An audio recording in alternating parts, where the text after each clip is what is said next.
নমস্কাৰ, মই চম্পক। আমাৰ দেশৰ প্ৰধানমন্ত্ৰী নৰেন্দ্ৰ মোদী ডাঙৰীয়াৰ নিৰ্দেশ মৰ্মে বৰ্তমান 21 দিনীয়া লকডাউন চলি আছে। আমি সকলোৱে এই লকডাউন মানি নিজকে ঘৰৰ ভিতৰত আবদ্ধ কৰি ৰাখিছোঁ।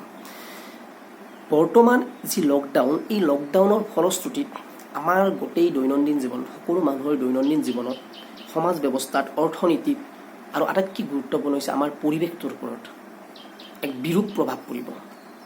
আচৰিত ধৰণৰ প্ৰভাৱ পৰিব, আপোনালোকে নিজেই হয়তো অনুভৱ কৰিছে। কি ধৰণৰ প্ৰভাৱ পৰিব, প্ৰতিটো পইণ্টৰ ওপৰত এই প্ৰভাৱৰ বিষয়ে মই আজি আলোচনা কৰিবলৈ গৈ আছোঁ। গতিকে বলক টপিকটো ষ্টাৰ্ট কৰিলোঁ। চাওক, সকলোৱে কয় আমি সমাজখনৰ কাৰণে কিবা কৰিব পাৰোঁ নেকি? সকলোৱে ভাবে, সকলোৱে কয়, সকলোৱে আদৰ্শ দিয়ে। কিন্তু আজি এনেকুৱা এটা সময় আহি পৰিছে য'ত আমি বাহিৰলৈকে নোলোৱাকৈ আমি ঘৰত থাকি সমাজৰ কাৰণে, দেশৰ কাৰণে, গোটেই বিশ্বৰ কাৰণে এটা অৱদান দি থৈ দিব পাৰোঁ। ভাবকচোন আপুনি, আজি ঘৰত বহি কোনো ধৰণৰ কাম নকৰাকৈ নিজকে আবদ্ধ কৰি ৰখাটোৱেই সমাজৰ কাৰণে এটা ডাঙৰ অৱদান হৈ পৰিছে। কোনো ধৰণৰ কাম কৰিব নালাগে, বাহিৰত গৈ কোনো ধৰণৰ ৰাইজৰ শুশ্ৰূষা কৰিব নালাগে। একমাত্ৰ নিজকে ঘৰত আবদ্ধ কৰি ৰখাটোৱেই হৈছে গোটেই সমাজখনৰ কাৰণে এটা ডাঙৰ অৱদান। কিমান আচৰিত ধৰণৰ এটা দিন আহি পৰিছে, ভাবি চাওক। নৰ্মেলি আমি নিজৰ জীৱনটোক ইমানেই ব্যস্ততাপূৰ্ণ জীৱনলৈকে গঢ় দিছোঁ, কাৰো বিষয়ে কোনেও কাৰো কথা ভাবিবৰ কাৰণে সময় নোহোৱা হৈছে। আমি নিজৰ জীৱনটোত ইমানেই স্পীডত দৌৰি আছোঁ, আমাক কোনোৱে স্তব্ধ কৰিব পৰা ক্ষমতাই নাছিল। কিন্তু আজি মাত্ৰ এটা সৰু ভাইৰাছে, যাক মাইক্ৰস্কোপেৰেহে দেখা যায়, সেই ভাইৰাছটোৱে আমাক গোটেই বিশ্বখনকে স্তব্ধ কৰি পেলাইছে। যাৰ ফলত আমি নিজৰ দৈনন্দিন জীৱনটোতো আজি প্ৰভাৱ পৰিছে, নপৰা নহয়। আৰু এই প্ৰভাৱ কি ধৰণৰ পৰিছে চাওক। আমাৰ দৈনন্দিন জীৱনটোত আমি ব্যস্ততাৰে নিজৰ জীৱনটোক চলাই নিছোঁ, কোনেও কাৰো কথা ভাবিবলৈ সময় হোৱা নাই। আনকি আমি নিজৰ জীৱনৰ কিছুমান কৰণীয় কৰিবলৈ পাহৰি থাকোঁ ব্যস্ততাৰ কাৰণে। কেৱল আমি নিজৰ স্বাৰ্থ সিদ্ধিৰ বাবে অবিৰতভাৱে দৌৰি আছোঁ। কিন্তু আমাৰ ফেমিলি মেম্বাৰ, আমাৰ য'ত নেকি পৰিয়ালৰ সদস্যসকলৰ লগতো আমি কোনো ধৰণৰ নিজৰ মনৰ কথা পতাৰ কাৰণে আমি সময় দিব নোৱাৰোঁ। তেনেস্থলত আজি আমি এই 21 দিনীয়া লকডাউনৰ ফলত নিজৰ ঘৰত আবদ্ধ হৈ ঘৰৰ পৰিয়ালক সম্পূৰ্ণৰূপে সময় দিবলৈ বাধ্য।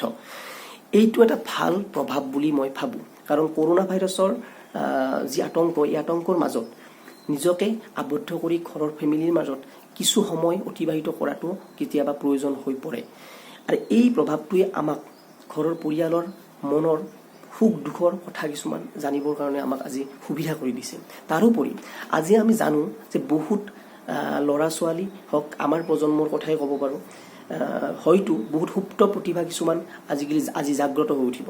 কাৰণ যিহেতু ঘৰত সোমাই আবদ্ধ হৈ থাকি সকলোৰে এটা আমনি লাগে। মোবাইলটো কিমান টিপিব, মোবাইলটো টিপি কেতিয়াবা ভাগৰি পৰা যায়, আমনি লগা হৈ যায়।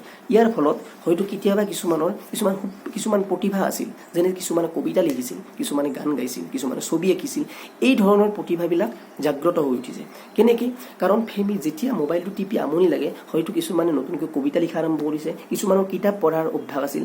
আজি ফেচবুকৰ জগতখনত, হোৱাটছএপৰ জগতখনত, ইনষ্টাগ্ৰামৰ জগতখনত সোমাই পৰি এই কিতাপ পঢ়াৰ গোটেই প্ৰৱণতা নোহোৱা হৈ পৰিছে। কিন্তু আজি বহুতে মই দেখা পাইছোঁ কিতাপ পঢ়াৰ কাৰণে আগবাঢ়ি আহিছে বা কিতাপ পঢ়াৰ কাৰণে কিতাপ বিচাৰি আছে। এই ধৰণৰ কিছুমান ভাল প্ৰভাৱ নপৰা নহয় আমাৰ দৈনন্দিন জীৱনত। এতিয়া কথাটো হৈছে কি, আমি নিজৰ দৈনন্দিন জীৱনটো কিছু সলনি দেখা পাইছোঁ। ইয়াৰ ফলত আমাৰ আনহাতে এটা ডাঙৰ বেয়া প্ৰভাৱ হৈছে নিজৰ অৰ্থনৈতিক ব্যৱস্থা। আমাৰ গোটেই সমাজৰ প্ৰত্যেকজন মানুহৰ অৰ্থনৈতিক ব্যৱস্থাটো একেবাৰে দুৰ্বল হৈ পৰিব। ভাবকচোন, গোটেই বিশ্বৰ বিভিন্ন প্ৰান্তত কিমান যুৱক যুৱতী মানুহে বিভিন্ন কৰ্মসংস্থাপনত জড়িত হৈ আছিল। কিন্তু আজি এই ভাইৰাছৰ আতংকৰ বাবে সকলোৱে নিজ নিজ ঘৰলৈ উভতি আহিব লগা হ'ল।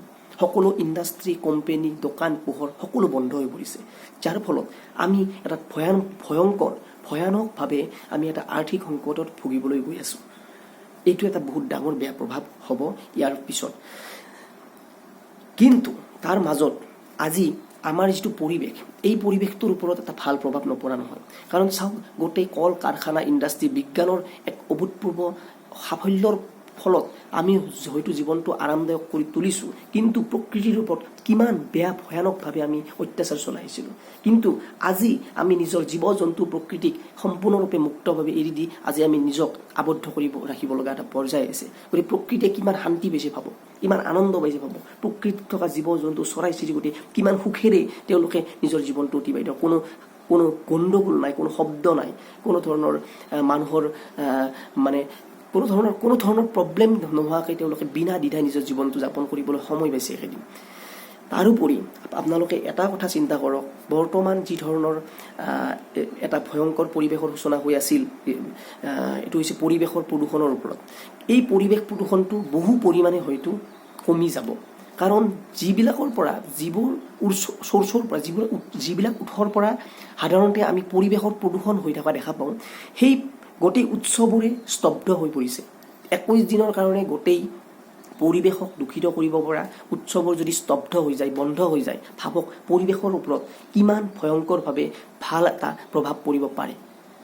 গতিকে এই ধৰণৰ ভাল কিছুমান প্ৰভাৱো নপৰা নহয়, কাৰণ যদি আজি ধৰি লওক কিছুমান ইণ্ডাষ্ট্ৰিৰ পৰা বা মানুহৰ কিছুমান মল মূত্ৰ বিভিন্ন ধৰণৰ যেতিয়া মানুহবিলাক ওলাই যায়, বিভিন্ন ধৰণৰ লেতেৰা পৰিৱেশ কিছুমানৰ সৃষ্টি কৰে, বা ইয়াৰ ফলত পানীতে আমাৰ যিবিলাক সাগৰ হওক নদী হওক এইবিলাকতে কিমান ইণ্ডাষ্ট্ৰিৰ বেয়া কিছুমান পদাৰ্থ বা দোকান পোহৰৰ ময়লা এইবিলাক পৰি পেলাই কিমান বেয়াকৈ প্ৰদূষণ হৈ আছিল পানী। বায়ু প্ৰদূষণটোতো আপোনালোকে জানেই কি ধৰণে বায়ু প্ৰদূষণ ঘটি আছিল, কিন্তু আজি এই সকলোবোৰৰ ফালৰ পৰা গোটেই প্ৰদূষণটো এটা ভাল এটা সুস্থিৰ পৰ্যায়লৈকে গৈ আছে। গতিকে এইটো এটা আমাৰ কাৰণে বিৰাটেই ভাল দিশ হ'ব হয়তো এই লকডাউনৰ পিছত। আমি হয়তো গোটেই পৃথিৱীখন এটা শান্তিপূৰ্ণ পৃথিৱী হিচাপত পাম। গতিকে এইটো যিয়ে নহওক, কিন্তু এই ধৰণৰ লকডাউনৰ ফলত আমি ভাল বেয়া দুটা দিশেই আমি মুখামুখি হ'ব লাগিব, নিজকে আমি প্ৰস্তুত কৰি তুলিব লাগিব। 21 দিন সম্পূৰ্ণ লকডাউন কৰি যাতে আমাৰ জীৱনটো আগৰ দৰে পুনৰ নৰ্মেল জীৱন এটালৈকে উভতি আহিব পাৰোঁ। গতিকে আপোনালোকে এইখিনি মই আশা কৰিম যে আপোনালোকে এইখিনি নিজক কণ্ট্ৰল কৰি অন্ততঃ এই 21 দিন সম্পূৰ্ণৰূপে ঘৰত নিজকে লকডাউন কৰি ৰাখক। ধন্যবাদ।